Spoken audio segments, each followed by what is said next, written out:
Hey everyone, this is Karen Waksman, founder of Retail MBA. Today we're going to be talking about product distributors. So if you have a great product perfect for stores and you're trying to figure out how to work with product distributors, this training will give you some things to think about and how to get started today. With that said, let's get started on today's training. So let's talk about product distributors. This is a very important conversation for some of you because you don't have a choice in working with them. Let me explain. When you work with big chain stores, there's a lot of categories of products that they buy.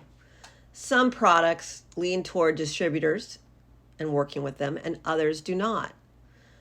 So when you are building out your strategy, you need to know if your category predominantly focuses on distributors. And that means that you have to sell to a retailer in a different way than other products. It's been an ongoing situation for a lot of you because distributors are third parties who essentially can get your products out into the world in various ways. And they take a hefty fee for their efforts, meaning that they've set up sales distribution strategies for your particular category. And they've basically built out a scenario where they're almost really needed by that retailer, but also for the nature of the situation. What that means is, let's use Ingram Micro as an example. Ingram Micro is one of the world's largest distributors for consumer electronics products and so forth. They have built in a way for retailers to pick up a lot of products through them. The benefit to the retailer of working with an Ingram Micro is Ingram has tons of sales reps. They've already built in a lot of set up with these retailers. They handle a lot of the shipping, the deliverability, and also they're very well versed in what they do. And so it allows a retailer to focus on what they do best, which is selling products and then grabbing stuff, all the hot, latest, coolest, whatever things through these distributors. Ingram has built an entire business around selling to the retailers and so forth, big ones and small ones. And if Ingram picks up your product, then what they do is they redistribute it out to their people, equaling stores or whoever they sell to, right? So with that said, if you get an opportunity to work with Ingram Micro, it can be amazing. However, they generally are looking for amazing deals to purchase your product and resell it to their companies. And that means that you need to sell them at a deep discount. And when it comes to consumer electronics, you're already having some struggles with margins and so forth. So what we want you to think about is sometimes you can't do anything about it where you're reaching out to a retailer and then they say, we need you to work with a distributor and then we'll work with you. So what that means is a lot of times the buyer might push you to a distributor, and that includes food as well. As an example, a lot of times they work with distributors with food. There's certain categories where they're dealing with distributors. And so there are other categories where they're not. It's not a big deal. They don't need it, if that makes sense. With food, they're talking about perishable stuff. The distributor is essentially distributing it out faster. It helps the buyer along to be able to get the stuff set up correctly. There's a third party handling it. Some of the online components, there are distributors as well. And that means that there's certain companies that have come in and basically locked up their online websites in exchange. They're handling the shipping, the deliverability. They're handling the headache for the retailer. In exchange, the distributor gets a cut of every unit sold. How distributors work varies a little bit based on scenario. It's either they're buying the product or reselling it.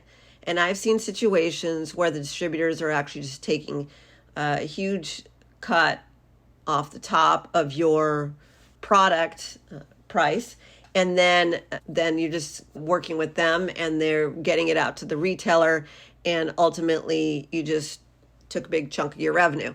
And that's how they handle things with products. So With that said, if I was you and I was starting out and I was trying to build a business with consumer products, I would try initially to avoid working with distributors, not because I dislike them. It's just that I like to keep my money, but that's me. Not everybody cares. I like to have as much money as possible all the time because product businesses are expensive and you have like things going on and things break or this or that. I don't know. I just like to always have an extra cushion for my business. If I can help it, I'm going to try to go directly to the retailer. And then if they tell me I have to work with a distributor, then I will go to the distributor and I'll set up a deal with them. The other part of it is a lot of distributors don't pick up the phone. They do not answer your call unless you're successful. A lot of times, not always.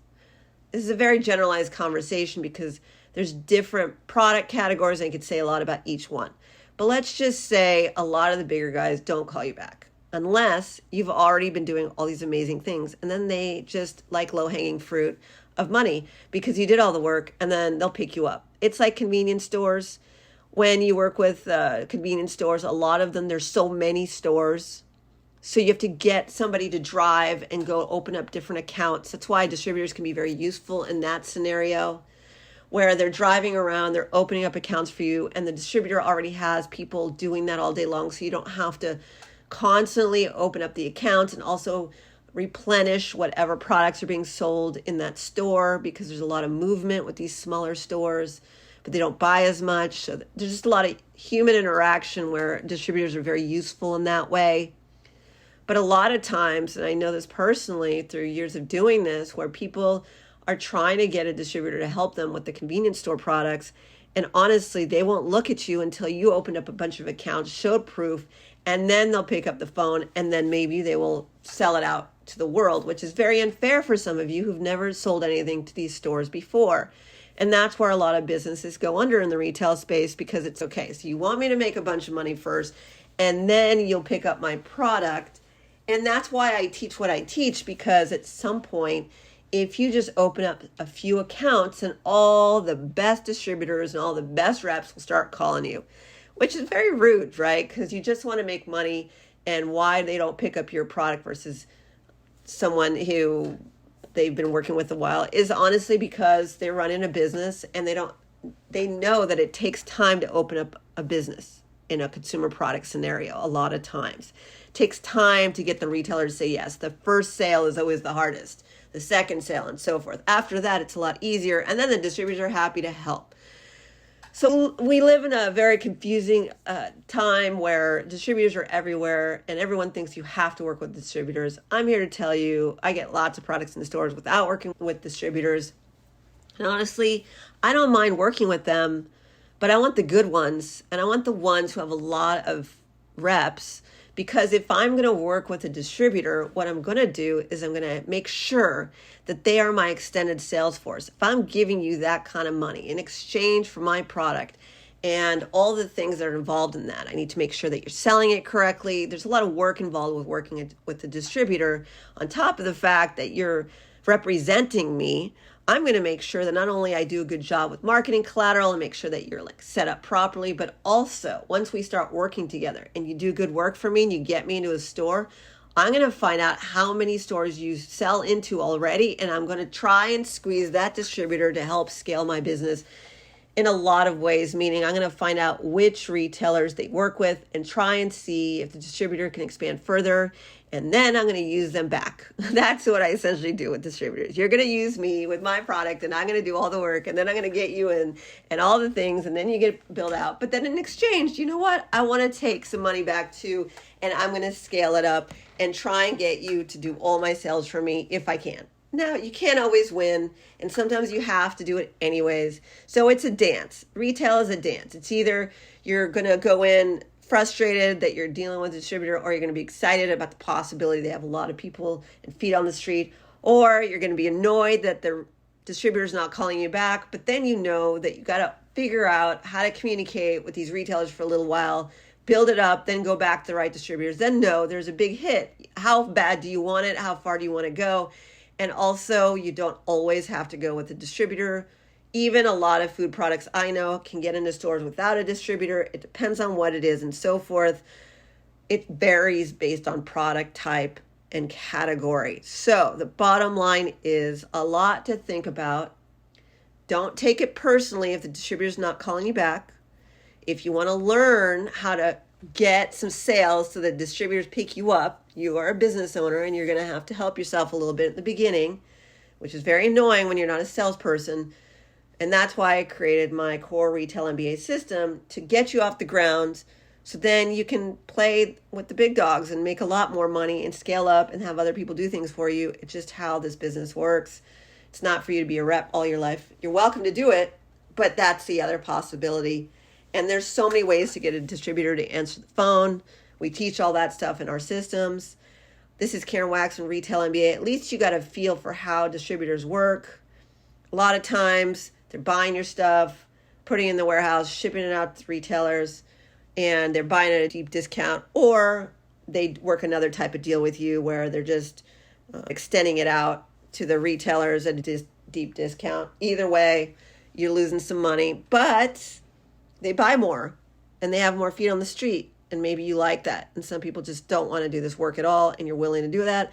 Other people just want to keep all the money and they're willing to do a few strategies. I'm the one on the making money as much as possible in my pocket for as long as possible before I have to send it out into the world.